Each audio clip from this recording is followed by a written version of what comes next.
Well, John and Tamsin, when you hear firsthand from the crews that have worked this scene for 18 hours now, it gives you a sense of just how fortunate this woman is. One man who was at the scene actually saw the snapped limb, said this must have been divine intervention. And a fire chief who's been on the job for 22 years told us he's never seen anything quite like this. She's alive. It's a wonderful thing.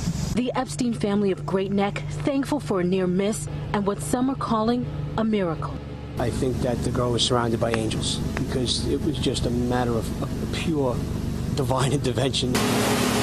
Tree trimmers spent the day on Willie's Lane East removing the near deadly debris. It was after midnight. The Epstein family was sound asleep when a massive tree limb suddenly snapped. She's very, very lucky to be alive. Part of the 5,000-pound tree fell on top of power lines, ripped through a roof, and stopped here on this mattress, trapping Stephanie Epstein, a 20-year-old college student, right in her sleep. This afternoon, Pix 11 learned new details about the heroic rescue. It was impossible to get her out without a long extrication process. Today we checked in with the responders who were first on the scene. When they found Stephanie alive but in great pain, the race to save her was on. The delicate operation required steady nerves.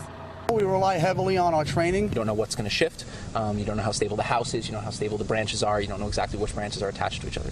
And a bit of fortune. It's really one of those things that, you know, she was on her side. The bed helped to stop the limb from coming through, and it's a perfect position at the right time for a tragic event like this. The broken tree limb was braced from above and below, and then a telescopic ram lifted up the lumber. After 2 hours, Stephanie was pulled away and rushed to North Shore University Hospital in Manhasset. Remarkably, she has no broken limb.